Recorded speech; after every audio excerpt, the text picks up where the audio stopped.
नमस्कार।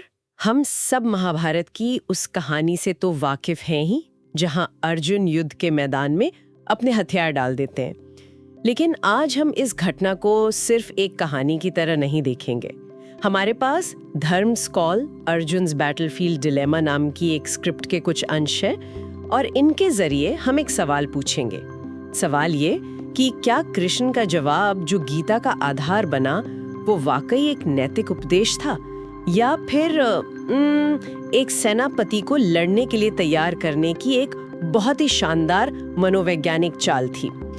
चलिए इस उलझन की परतों को जरा खोलते हैं। युद्ध के मैदान में अर्जुन का जो संकट है वो असल में है क्या? क्या ये सिर्फ अपनों को देखकर दुखी होना है या फिर इससे भी कुछ गहरा है?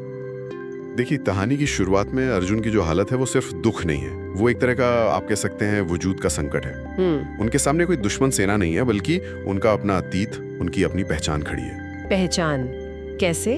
उनके गुरु, उनके पितामह, उनके भाई, मतलब ये वो लोग हैं जिन्होंने अर्जुन को अर्जुन बनाया। तो जब वो कहते हैं कृष्ण मैं इनके खिलाफ हथियार कैसे उठा सकता हूं, तो ये सवाल उनकी अपनी पहचान पर ही एक हमला है।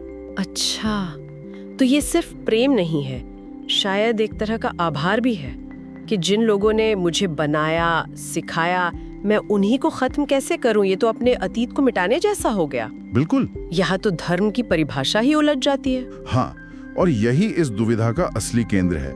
यहाँ अर्जुन जो हैं, वो दो तरह के धर्म के बीच फंस गए हैं। एक तरफ उनका क्षत्रिय धर्म है जो कहता है कि एक योद्धा को न्याय के लिए लड़ना ही चाहिए, और दूसरी तरफ उनका कुल धर्म है जो परिवार की रक्षा करने और बड़ों का सम्मान करने को कहता है। तो अर्जुन का संकट ये है कि एक धर्म को निभाने के लिए उन्हें दूसरे को तोड़ना ही पड़ेगा। इस पर कृष्ण की जो प्रतिक्रिया है वो बहुत दिलचस्प है।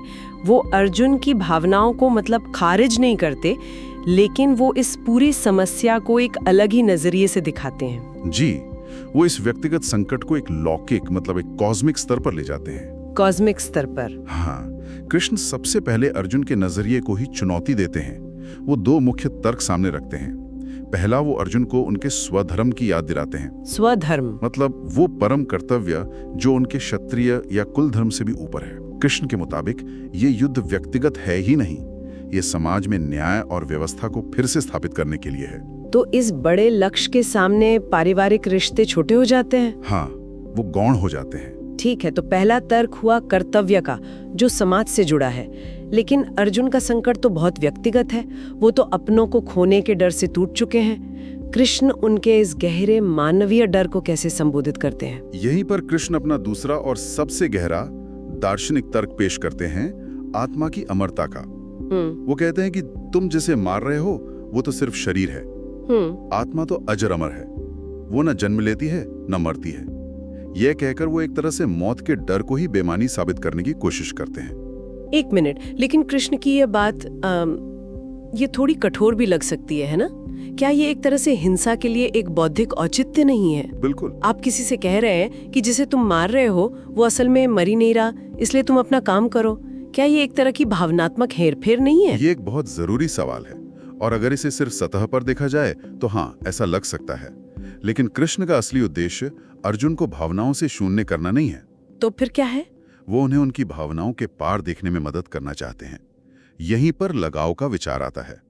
कृष्ण कहते हैं कि ये जो तुम्हारा लगाव है, यही तुम्हारे विवेक पर, तुम्हारी सही गलत पहचानने की शक्ति पर पर्दा डाल रहा है। तो अर्जुन का असली दुश्मन सामने खड़ी सेना नहीं, बल्कि उनका अपना लगाव है। हाँ, लेकिन ये तो इंसान का स्वभाव है, अपने परिवार से, अपने गुरुओं से लगाव होना।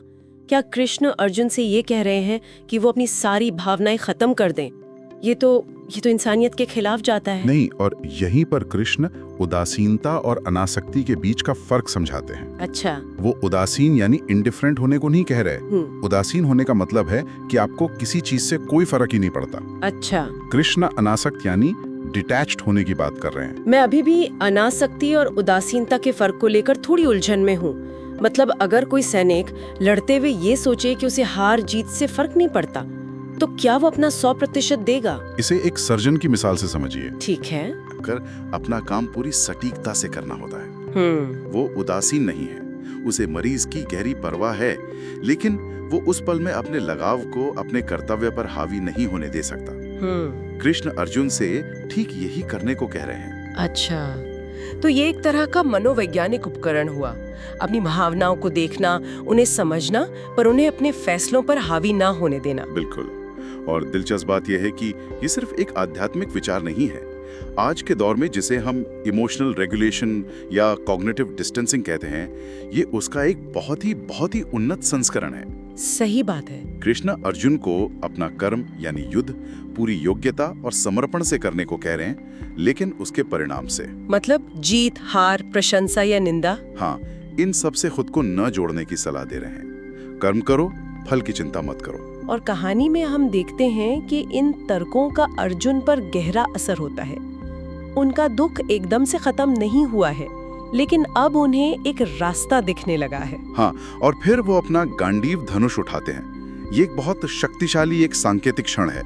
ये दिखाता है कि उन्होंने लड़ने का निर्णय ले लिया है। उनका आंतरिक संघर्ष शायद पूरी तरह से हल नहीं हुआ है, लेकिन अब उनके पास आगे बढ़ने के लिए एक उद्देश्य है। ये लड़ाई अब सिर्फ उनके परिवार के खिलाफ नहीं रही, बल्कि उनके अपने लगाव और भ्रम के खिलाफ एक आंतरिक युद्ध बन चुकी है। तो कुल मिलाकर इन अंशों से हमने देखा कि कैसे अर्जुन का संकट सिर्फ एक पारिवारिक दुविधा नहीं थी, वो धर्म, कर्तव्य और व्यक्तिगत पहचान का एक बहुत ही जटिल जाल था। और कृष्ण का मार्गदर्शन उन्हें इस जाल से निकालने के लिए कोई आसान जवाब नहीं देता। बिल्कुल नहीं, बल्कि वो अर्जुन के पूरे नजरिए को ही बदल देते हैं। व्यक्तिगत भावनाओं से ऊपर उठकर अनासक्त कर्म के सिद्धांत की ओर ले जाते हैं। जी। तो इस पूरी चर्चा का सार ये है कि जीवन के सबसे कठिन फैसले अक्सर सही और गलत के बीच नहीं होते, बल्कि दो सही चीजों के बीच होते हैं। अर्जुन का संकट यही था। हाँ, और यहाँ सोचने वाली बात यह है कि क्या किसी बड़े उद्देश्य के लिए व्यक्तिगत रिश्तों और भावनाओं को परे रखना हमेशा सही होता है? और आज की दुनिया में जहाँ सही गलत की रेखाएं इतनी धुंधली हैं, हम अपने धर्म या कर्तव्य को कैसे परिभाषित कर सकते हैं?